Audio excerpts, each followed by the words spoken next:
Hello friends, welcome back to our channel. నేను మీ శ్రావణి. ఈ రోజు వీడియోలో నేను బీట్రూట్ రసం ఎట్లా తయారు చేయాలో షేర్ చేయబోతున్నానండి. మనకి డైజెషన్ సరిగా లేనప్పుడు లేదంటే ఫీవర్ వచ్చినప్పుడు ఈ రసం చేసుకుంటే మన నోటికి చాలా రుచిగా ఉంటుందండి. ఈ రసం చేసుకొని తింటే మనం 2 ముద్దలు ఎక్కువే జిర్రేస్తాం. మరి ఇంకెందుకు ఆలస్యం, లేట్ చేయకుండా ఎట్లా తయారు చేయాలో చూసేద్దాం. దానికోసం ఫస్ట్ మనం ఒక ప్రెషర్ కుక్కర్ లో 2 టేబుల్ స్పూన్ల దాకా ఎర్ర కందిపప్పును తీసుకోవాలండి. దీన్ని నీట్ గా వాష్ చేసుకొని యాడ్ చేసుకోవాలి. అలాగే ఒక మీడియం సైజ్ బీట్రూట్ ని ఇలా ముక్కలు ముక్కలుగా కట్ చేసుకొని యాడ్ చేసుకోవాలి. నేను చేసే క్వాంటిటీకి మీడియం సైజ్ అయితే సరిపోతుందండి. మీరు క్వాంటిటీ పెంచుకోవాలి అనుకుంటే కనుక బీట్రూట్ ని కూడా పెంచుకోండి. అలాగే ఇందులో ఒక టొమాటోని కూడా ఇలా పెద్ద ముక్కలుగా కట్ చేసి యాడ్ చేసుకోవాలండి. అలాగే ఇందులో 1 కప్పు దాకా వాటర్ ని పోసుకోవాలి. మనం తర్వాత మళ్ళీ వాటర్ యాడ్ చేస్తాం కాబట్టి ఇప్పుడు 1 కప్పు సరిపోతుంది. ఇందులో తగినంత సాల్ట్, అలాగే 1/2 టీ స్పూన్ దాకా పసుపు యాడ్ చేసుకోవాలండి. ఫ్లేమ్ ని మీడియం లో పెట్టుకొని కుక్కర్ మూత పెట్టేసుకోవాలి. మనం మీడియం ఫ్లేమ్ లోనే 4 నుంచి 5 విజిల్స్ వరకు రానివ్వాలండి. మనకి బీట్రూట్ అనేది మెత్తగా అయిపోవాలి.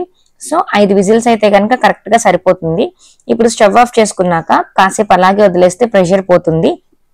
ఇప్పుడు లిడ్ ఓపెన్ చేస్తే మనకి బీట్రూట్ పప్పు అనేవి చక్కగా బాయిల్ అయిపోయినాయి. ఇప్పుడు వీటన్నిటిని కూడా మనం మిక్సీ జార్ లో వేసుకొని మెత్తగా బ్లెండ్ చేసుకోవాలి. ఎక్స్ట్రా వాటర్ ఏం యాడ్ చేయాల్సిన అవసరం లేదండి, ఇందులో ఉండే వాటర్ సరిపోతుంది.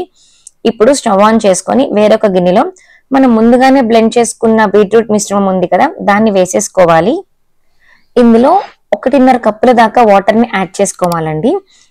మీడియం ఫ్లేమ్ లోనే ఒక 10 నిమిషాల పాటు బాగా బాయిల్ అవ్వనివ్వాలి. 10 నిమిషాలు అయ్యేసరికి మనకి క్వాంటిటీ అనేది కొంచెం తగ్గుతుందండి. ఈలోగా మనం ఇందులో వేయాల్సిన మసాలాని ప్రిపేర్ చేసుకుందాం. ఇప్పుడు ఒక చిన్న రోల్లో 4 లేదా 5 వెల్లుల్లి రెబ్బలు, 1 టేబుల్ స్పూన్ జీలకర్ర, అలాగే 1 టేబుల్ స్పూన్ మిరియాలు వేసుకొని వీటిని కచ్చా పచ్చాగా దంచుకోవాలి. లేదు అంటే కనుక మనం బ్లెండ్ అయినా చేసుకోవచ్చు మిక్సీ జార్ లో. ఇప్పుడు మనం బ్లెండ్ చేసుకున్న అదే కచ్చా పచ్చాగా దంచుకున్న ఈ మిరియాల మిశ్రమాన్ని ఈ రసంలో వేసేసేయాలండి. అలాగే 1 టీ స్పూన్ రసం పౌడర్ ని కూడా యాడ్ చేసుకోవాలి.